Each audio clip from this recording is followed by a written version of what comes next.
Bref et Rabotaï, on va poser deux questions et ensuite je vais rebondir sur ce qu'on a appris hier longuement et je voudrais réfuter l'interprétation que l'on a donnée hier et en donner une nouvelle. Alors, d'abord, deux questions de halakha qu'on va traiter au passage de notre développement. Premièrement, quel est le din pour un mohel, un sandak, avi aben, pendant les ta'anit sibour? Est-ce qu'ils doivent jeûner ou bien est-ce qu'ils ont une tolérance? Ce qu'on appelle ba'aleh habrit, le père du bébé, avi aben, le mohel, le sandak. Est-ce qu'ils doivent jeûner ou ne doivent pas jeûner en temps normal pour un ta'anit normal? Deuxième question, quel est le din lorsqu'il s'agit d'un ta'anit décalé? Un ta'anit comme celui-ci qui va être 17 Tammuz, qui tombe Shabbat, on ne peut pas jeûner Shabbat, alors on jeûnera dimanche. Ou Tisha B'Av aussi, ça va tomber Shabbat, on va jeûner dimanche. Quel est le din dans ce cas-là pour les Avi Aben, pour ce qu'on appelle par les Abrit? Pareil, quel est le din d'une femme enceinte? Est-ce qu'une femme enceinte ou une femme qui allait son bébé doit jeûner dans un ta'anit normal? Ou quel est le din pour un ta'anit décalé? Aussi bien pour Tisha B'Av comme pour le 17 Tammuz.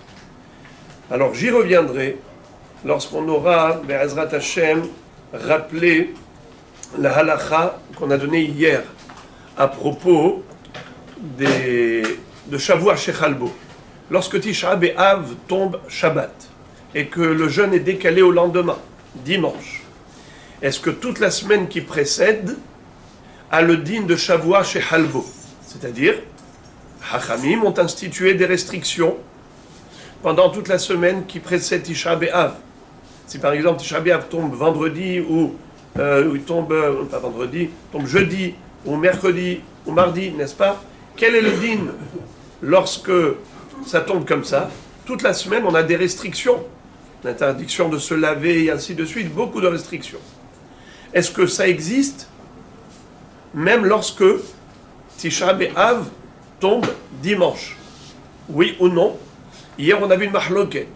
Le Mechaber rapporte deux shitot, et lui, personnellement, il est possèque que la semaine qui précède Shabbat n'est pas frappée de toutes ces restrictions. Pourquoi? Étant donné que Tisha B'Av tombe dimanche, et décalé au dimanche.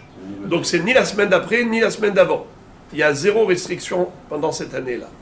Mais d'autres disent que toute la semaine qui précède le Shabbat, puisque normalement Shabbat c'était Tisha B'Av, bien que ça a été décalé pour le jeûne, mais les restrictions, elles restent identiques.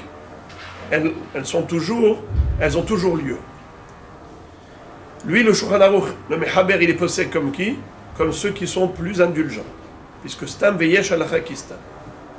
La deuxième achloket qu'on avait citée, c'était entre le Mechaber et le Rama, à propos de tout ce qui est intime, de l'intimité, les jouissances intimes. Est-ce qu'elles ont lieu le Shabbat de Tisha B'Av? C'est vrai qu'on ne jeûne pas, mais est-ce que le deuil par rapport au Horban Beit HaMikdash fait que, par exemple, les relations conjugales sont interdites pendant ce Shabbat-là? Eh bien, pour les Ashkenazim, oui, c'est interdit. Pour le Mechaber, c'est permis. Alors, ces deux mahloket, on les avait interprétés ainsi. On avait dit que, d'après Rashba, qui a écrit dans ses tchouvot, que lorsque le jeûne est décalé au 10 Av, c'est pas simplement que c'est reporté, c'est que ça a été fixé initialement le 10 Av. Puisque dans la Gemara, Masechet Ta'anit, page 29, on retrouve ce que dit Rabbi Yochanan, qui dit que si lui, il était là présent au moment de la destruction du temple, il n'aurait pas fait comme les Chachamim qui ont fixé le jeûne à Tisha B'Av, il aurait fixé le 10 Av. Pourquoi? Car le feu qu'ont mis les ennemis, les Goïm, ils ont brûlé le Beit HaMikdash le 9 Av, ça a commencé quand? Le 9 Av, le soir, l'après-midi, en fin d'après-midi. Mais la majorité du temple a brûlé quand? Le 10. Donc il a dit, si moi j'étais là-bas, j'aurais fixé le jeûne le 10 Av, pas le 9 Av. Pourquoi les Hachamim ont fixé le 9? Athalta Depuranuta Adifa. Parce que eux, ils vont d'après le début de l'incendie. L'incendie du Beth Amikdash a commencé le 9 en soirée, bien que la majorité c'était le 10, mais tout va d'après le début. Le facteur déclenchant, c'est le début.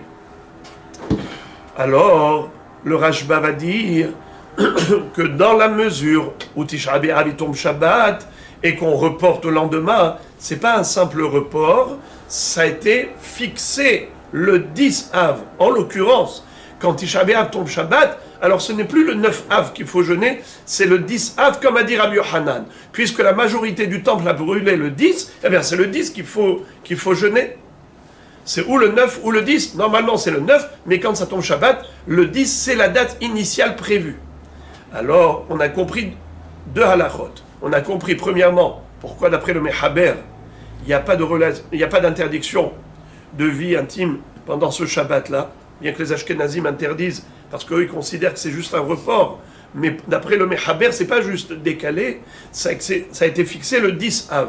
Donc c'est normal qu'il n'y ait pas d'interdiction de jouissance intime pendant ce Shabbat-là. Et on comprend également pourquoi, d'après le Mechaber, il n'y a pas de Issour, il n'y a pas de restriction pendant toute la semaine qui précède. Ça ne s'appelle pas Shavua Shehalbo Tisha B'Av, car dans cette année où ça a été reporté au 10, eh bien c'est fixé le 10, pas le 9.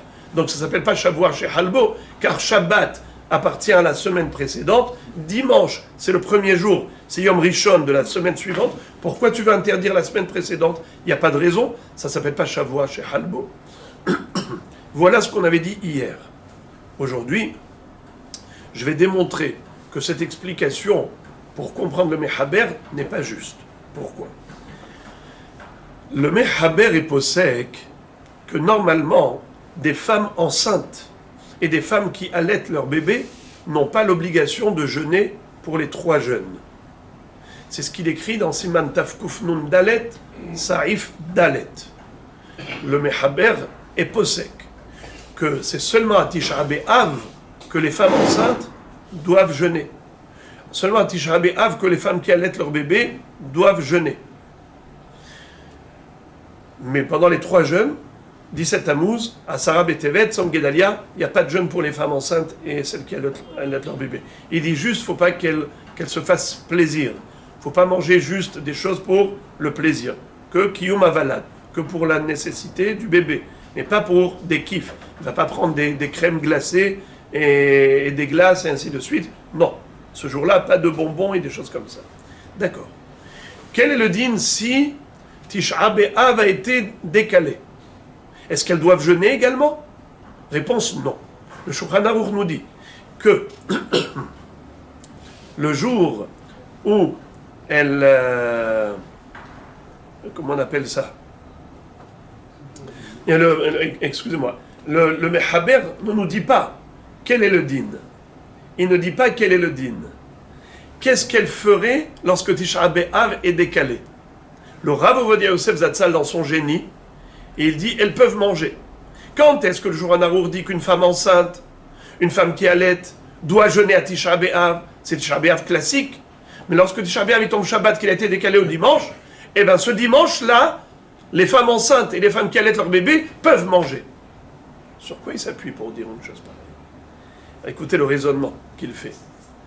Il dit, le Shulchan Aruch nous dit que Tisha B'Av décalé, eh bien les Baalei Habrit peuvent manger après Mincha Gedola. Le Avi Aben, le Moël, le Sandak, ils font Mincha Gedola et ils mettent leurs vêtements de Yom Tov et ils vont faire la Brit Mila du bébé. Et ils mangent. Pourquoi? C'est leur Yom Tov. Parce que Tisha B'Av a été décalé.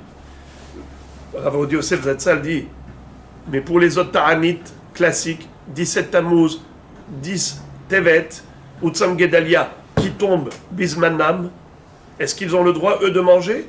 Les Baalei Habrit? Non! C'est une tolérance que pour Tisha B'Av décalé. 17 Tammuz décalé. Comme ça a été décalé, il permet. Alors le Rav Ovadia Yosef Zatzal dit, si déjà les Baalei Habrit, Mohel Sandak Avi Aben, qui pour un ta'anit normal n'ont pas l'autorisation de manger, ont tout de même l'autorisation de manger pour un Tisha B'Av décalé, alors les femmes enceintes qui n'ont pas l'obligation de manger pour un Ta'anit classique, 17 Tammuz, 10 Av et Tzom Gedalia, ils n'ont pas l'obligation de jeûner. À plus forte raison que Tisha B'Av décalé, c'est sûr qu'elles n'ont pas l'obligation de jeûner. Vous entendez le raisonnement d'a fortiori? Kalma Homer. Alors à Botaï, je me permets, à mon humble avis, maintenant de démontrer que si il y a une tolérance pour les Baalé Habrit et pour les femmes enceintes dans un Tisha B'Av décalé, alors qu'il n'y a pas cette tolérance pour un Tisha B'Av classique, ça veut dire que un Tisha B'Av décalé, c'est que reporté. C'est pas que ça a été fixé ce jour-là, le 10 Av, quand ça tombe Shabbat, alors on l'a fixé le 10. Parce que si tu me dis que quand Tisha B'Av il tombe Shabbat, alors les Hachamim l'ont fixé initialement le 10 Av, alors c'est la date. C'est la date d'origine. Si c'est la date d'origine, comment est-ce qu'on a toléré aux femmes enceintes, femmes qui allaitent, comment est-ce qu'on a toléré aux Baalé Habrit? Donc, c'est pas la date d'origine, c'est juste un report. Donc, c'est faux ce qu'on a dit hier, que la raison pour laquelle le Mechaber a été tolérant, c'est parce que ça a été complètement fixé le 10. Alors, la semaine qui précède, c'est pas Shavuot Shechalbo. Et le Shabbat, c'est pas la date qui convient, c'est le lendemain. Si c'était vrai, alors pourquoi il y a des tolérances le dimanche pour les Baalé Habrit et pour les femmes enceintes? Alors il faut donner une autre explication. Pourquoi est-ce que le Mechaber a été plus cool au niveau de Shavuot Shechalbo? Il y a une explication très jolie du Ritba et même le Rashba qui disent que, vous savez pourquoi les Hachamim ont frappé de restrictions toute la semaine qui précède Tisha B'Av, Shavuot Shechalbo, Tisha B'Av, vous voulez savoir pourquoi? C'est pour nous entraîner au deuil pour le Horban Bet Hamikdash. Quand tu prends des gens qui sont en train de manger, de boire, ils font la fête. Tu leur dis du coup, Tisha B'Av, asseyez-vous par terre, pleurez, le deuil sur le Saint-Temple. Mais c'est pas des robots. L'homme, il pleure pas, il rigole, il pleure. Ça marche pas comme ça. Il faut travailler intérieurement son esprit et réaliser ce qu'on a perdu malheureusement depuis la destruction du temple. Am Israël a perdu son cadre de vie. Rahem al Tzion kihi bet hayenu vel'aluvat nefesh toshia bimhera biyamenu. Ce qu'on a perdu avec le Bet Hamikdash, c'est cette relation directe avec Akadosh Baruch Hu. על אלה אני בוכייה, עיני עוד המים, כי רחק ממני מנחם משיב נפשי, כמו dit dans מגילת איכה. על זה הידע וליבנו, על אלה חשכו עינינו, על הר ציון ששמם שועלים ילכו בו, למה לנצח תשכחנו, תעזבנו. Ça veut dire que tout ça, c'est des sujets qu'on ne peut pas faire sortir d'une seconde à l'autre. Allez, Tisha B'Av, on s'assoit par terre, on pleure. Comment tu pleures? Sur quoi tu pleures? Tu sais déjà sur quoi tu vas pleurer? Alors il te faut toute une semaine de préparation psychologique. Shavuot Shechalbo Tisha B'Av, on t'interdit ceci, on t'interdit de là, tu vas pas te laver, tu vas pas changer de vêtements, et ainsi de suite, il n'y a pas de plaisir. Après quand tu arrives Tisha B'Av, ça y est, ton cœur, il est bien mijoté, maintenant tu arrives à rentrer dans la profondeur de la Avelut sur le Horban Bet Hamikdash. Mais quand il y a Shabbat qui coupe, le Ta'anit il tombe dimanche parce que ça a été décalé au dimanche, ou bien c'est tombé dimanche, à quoi ça sert d'avoir des restrictions la semaine qui précède? Ça sert à rien, le Shabbat il va arriver, Shabbat tu kiffes, Shabbat tu vas manger comme un roi, comme c'est écrit dans le Shulchan Aruch, Ma'ale al Shulchano, qui su'udat Shlomo HaMelech Besha'ato. Alors, comment tu vas faire Tisha B'Av après? Ça t'a servi à rien tout ce que tu as fait la semaine dernière. Voilà pourquoi il n'y a pas les dinim de Shavuot chez Halbo lorsque le jeûne de Shabbat a été décalé au lendemain.